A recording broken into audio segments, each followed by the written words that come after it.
Olá pessoal, tudo bem? Hoje eu vim falar com vocês sobre Namor, o príncipe submarino da coleção Os Heróis Mais Poderosos da Marvel, né? Coleção de capa vermelha da Salvat. E olha que interessante, essa edição aqui do Namor, né? Com essa capa aqui com o desenho do John Barney, é exatamente Príncipe Namor pelo John Barney, ou seja, todas as histórias aqui vão ser histórias escritas e desenhadas pelo John Barney, ok? Então tá aqui, ó, Príncipe Namoro, Príncipe Submarino, do John Barney, que são, se não me engano, do ano de 1990, ok? Essas edições aqui. Então tá aqui essa capa, ok? Desenhada pelo próprio John Barney. Aí nós temos a lombada, uma parte aqui do Hulk, né? Aqui o tridente, identificando aqui o Príncipe Submarino, o Príncipe Namor, né? Número 20 da edição. Aqui informações da edição e aqui está reunindo as edições de 1 a 9 do Príncipe Submarino, ok? Tá aqui, ó, as 9 edições aqui, as 9 primeiras edições dessa fase aqui com o John Barney. Então vamos dar uma olhadinha no quadrinho por dentro. Aqui a lombada azul com vários desenhos do Príncipe Submarino. Mesmo desenho da capa. Ok? E aí nós temos aqui roteiros e desenhos John Barney, arte final John Barney e Bob Wyckick, uma coisa assim. Enfim, aí a introdução, mais um desenho bem bacana aqui do Namor, né? E aí nós temos aqui a edição, né? Nessa edição aqui, o Príncipe Namor ele era dado como morto, né? Na última tentativa dele, né, de invasão aqui, né, a Terra Seca, ou seja, a Atlântida tentou invadir aqui a Terra, né, ou a superfície, digamos assim. Ele foi dado como morto nessa batalha. Mas aí, ó, esse pai e essa filha aqui, o pai que era um aficionado em Namor, né, tem Namor como um dos seus ídolos e tal, ele sempre teve essa busca aqui e ele acabou realmente encontrando aqui o Namor vivo, ok? Ele sai da água aqui, ó, com a cena muito parecida com a da capa, né? Ele sai aqui da água e aí os dois percebem então que ele está vivo. Ele acaba caindo numa ilha aqui, ele então começa a atacar as pessoas, ele está bem perturbado. Para quem conhece o personagem Namor, né? Sabe que ele é um sujeito bem nervoso, né? É um sujeito bem irritadiço, assim, bem complicado de lidar, né? Ele é muito arrogante, ele se acha melhor do que todos, então ele começou a atacar essa vila aqui, coitado aqui do pessoal nativo aqui, começou a destruir as cabanas aqui, e ele começa a ter umas alucinações, começa a ver suas duas primeiras esposas, né? Primeiro ele vê a Lady Dorma, depois ele vê a Marina, e por final a gente percebe aqui que ele estava tendo uma alucinação e ele é levado aqui pelo pai, por esse pai, por essa filha aqui, ele é tratado, né, em uma espécie de enfermaria dentro do barco, e eles então conversam ali, né, contam um pouco da origem do príncipe Namor, que seria filha de uma Atlante, né, uma Atlante com um capitão de um navio, né, o capitão Mackenzie, e, então a união desses dois, a paixão desses dois, a princesa Feng e o capitão Mackenzie, é que gerou então o nascimento do príncipe Namor, do Namor, ok? E aí o Namor é tratado aqui, não é? Ele acaba voltando ao nosso mundo aqui, convivendo com a gente aqui, né? E acaba surgindo um romance entre o Namor e a filha desse cara. Ele traz tesouros aqui, então ele fala que ele sabe a localização de todos os tesouros de todos os navios da Terra. E aí ele compra um conglomerado, né, de empresas e se torna um dos caras assim mais ricos dentro do mundo dos negócios. E aí entra em cena também esse casal de irmãos aqui, que são os irmãos Mars, né, que também seriam empresários riquíssimos também, e que querem descobrir quem foi que comprou esse conglomerado paralelo, que é o nome desse conglomerado que o Namor comprou. E aí nessa segunda edição a gente já tem o Namor aqui completamente estabelecido como um dos caras mais ricos, assim, influentes de Wall Street, né? E aí aparece essa figura aqui, esse ser aqui, né? Que atacando, né? O pai e a filha, que se tornaram amigos de Namor, que se chama Grifo. Essa criatura se chama Grifo, né? Ela é uma criatura antiga já nos quadrinhos, já apareceu em outras ocasiões. Ele começa a atacar os dois, o cara acaba tendo um ataque cardíaco, porque a filha é sequestrada por essa criatura, quando também entra em cena aqui, né, a prima do Namor, né, e ela então a Namorita, o nome dela, Anitta, porque ela atua com os Novos Guerreiros aqui, lembrando que essa é uma edição de 1990, né? Ela atua com a equipe dos Novos Guerreiros, né? Então o Namor é avisado de que a moça foi sequestrada e ele então parte para resgatá-la e ela está presa lá na cabeça da Estátua da Liberdade, né? E então o Namor começa a enfrentar o Grifo aqui. Né? A gente sabe que o Namor, né, ele foi um dos caras que primeiro apareceu nas revistas da Timler, né? A capa é ele e o primeiro Tocha Humana, aquele androide. É um personagem muito antigo. Seria e é o primeiro mutante da Marvel, né, o Namor. Ou seja, tem poderes assim de controlar os animais marinhos. É um mutante bem poderoso. Ele tem poder de voo, tem muita força, né? Enfim. E a gente sabe que é um ser assim bem complicado, que tem uma certa rixa com os humanos, principalmente porque os humanos poluem os oceanos, enfim. E aí nós temos aqui o Namor lutando contra esse grifo, né? Acaba resgatando essa moça, acaba prendendo essa criatura.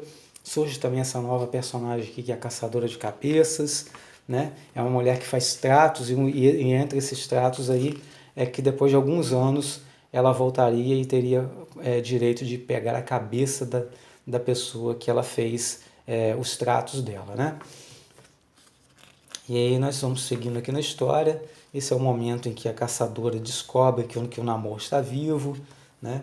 O Grifo aqui ainda é a luta, né, entre o Grifo e o Namor aqui. E a gente percebe aqui que quando o Grifo sai da água aqui, ele já sai derrotado pelo Namor aqui. E o Namor leva ele aqui aprisionado aqui pelas calças, ó. Né?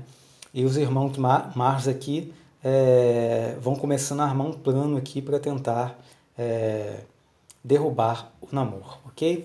Enquanto isso, né, o Namor fica ali tentando descobrir quem foi que enviou o Grifo para atacar as indústrias dele, né, e sequestrar essa moça com quem ele está tendo um relacionamento, né? Então ele vai até o Grifo e obriga o Grifo então a levá-lo até a sua fonte, a fonte de onde ele teria saído. Só que o Grifo ele erra a fonte, né, e acaba levando o Namor até as indústrias Roxxon, que é uma indústria relacionada ao petróleo. Ele acaba atacando, o Namor acaba atacando alguns desses empresários, alguns desses dirigentes da Roxxon, né? Acaba então errando nisso, porque a cabeça quente, ele não consegue pensar direito, acaba cometendo esse erro aí, e isso vai causar consequências jurídicas sérias para ele depois, porque ele vai receber um mandado de prisão, enfim. Vai dar problemas seríssimos para a vida dele aqui como empresário aqui. E aí acontece uma inauguração de um super petroleiro, só que esse petroleiro, na verdade, é um super submarino, né? Esse submarino carregaria muito mais petróleo do que um petroleiro normal carregaria, ele está carregado de petróleo. Então, através de uma armação dos irmãos Mars aqui, né, juntamente com alguns membros de uma organização em prol da natureza, né, eles vão acabar instalando uma bomba embaixo desse submarino, que é um enorme navio, que seria um enorme petroleiro, né? Só que em forma de submarino. Enquanto eles estão lá nessa festa que era uma festa em prol da inauguração desse submarino, o submarino acaba sendo atacado, coloca uma bomba embaixo desse submarino, e nessa festa a gente tem aqui o Tony Stark, temos o Reed Richards, Temos a Susan Storm, e esses nomes, obviamente, Tony Stark, Homem de Ferro, Reed Richards, Senhor Elástico, e a Susan Storm, a Mulher Invisível, né? Então a bomba explode, né? Esse petroleiro ele acaba sendo atingido, né? Os heróis que estão ali vão tentar controlar essa situação. O Namor já foi há muito tempo, ele estava disfarçado aqui com barba, bigode, óculos, né? Um cabelo diferente, mas ele vai até o submarino acaba se rompendo, o petróleo acaba vazando, né? O óleo acaba vazando. E então Tony Stark e os dois membros do Quarteto Fantástico, a Namorita também, né, todos eles acabam indo em direção a esse navio, a esse submarino, a esse vazamento, para tentar controlar esse vazamento aí, enquanto o Namor ele vai tentar, o Namor ele acaba sendo atingido por esse óleo, acaba, né, tendo as suas guelras de peixe, né, exatamente isso, porque ele respira embaixo d'água, ele acaba tendo as suas guerras tapadas, né, obstruídas, mas depois ele se recupera aqui e acaba então indo em busca dos responsáveis, né, que é essa mulher aí, que faz parte dessa organização em prol da natureza, né? Mas enfim, existe uma ameaça de uma outra bomba, essa outra bomba vai incendiar todo esse óleo que está sendo derramado na Baía de Nova York. E o príncipe Namor, então, o Namor ele acaba encontrando essa mulher lá embaixo, e ela então de uma forma muito suicida, né? Ela acaba acionando essa bomba, ela obviamente acaba morrendo nessa explosão, e realmente acontece o fogo, né? Acaba acontecendo todo esse fogo aí, a Baía de Nova York acaba entrando em chamas, o fogo vai se aproximando dos prédios, a Susan, a Mulher Invisível, forma uma barreira aqui tentando impedir. Enquanto isso, né, o Namor, né, que há até uma dúvida de que o Namor estaria por trás dessas explosões, mas o Namor, na verdade, ele foi até um local distante, ele convoca umas termo-arraias, que são criaturas raríssimas e que as pessoas teriam só suspeita de que elas existiam, mas o Namor sabe que elas existem, e essas arraias termoelétricas térmicas, né? Elas vão absorver o calor, né, e fazer com que o fogo então se extingua. E é exatamente isso que acontece. O Reed Richards quer capturar uma dessas arraias aí, mas ele é impedido pelo príncipe submarino, que diz que nenhum desses animais vai ser capturado porque ele prometeu a esses animais que eles voltariam em paz para o seu habitat, ok? E aí continua uma situação aqui do Namor lutando contra questões ecológicas, né? Esse quadrinho, na verdade, ele traz um pouco de denúncias ecológicas aí em relação à natureza, em relação aos mares, né? Como derramamento de óleo, derramamento de esgoto, né? Poluindo os mares e os rios. Aqui surge uma situação interessante, que é esse pedaço que se passa lá na Alemanha, e lembrando aqui que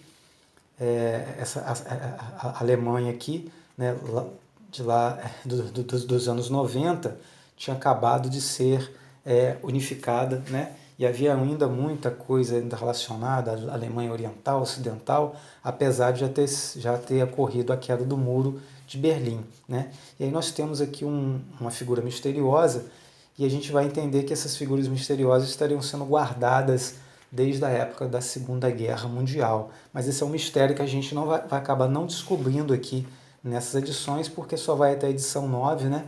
Como eu disse, essas edições da Salvat Capa Vermelha, elas são ótimas, né? Elas trazem muita informação, trazem histórias clássicas para a gente, mas elas não davam continuidade. Esse é um grande problema aqui, né? E nessa outra questão aqui, nós temos aqui, nessa outra história, nós temos a Namorita, né, indo investigar uma área perto de Nova York, né, onde os esgotos eles são derramados porque os radares de um navio estão captando movimento.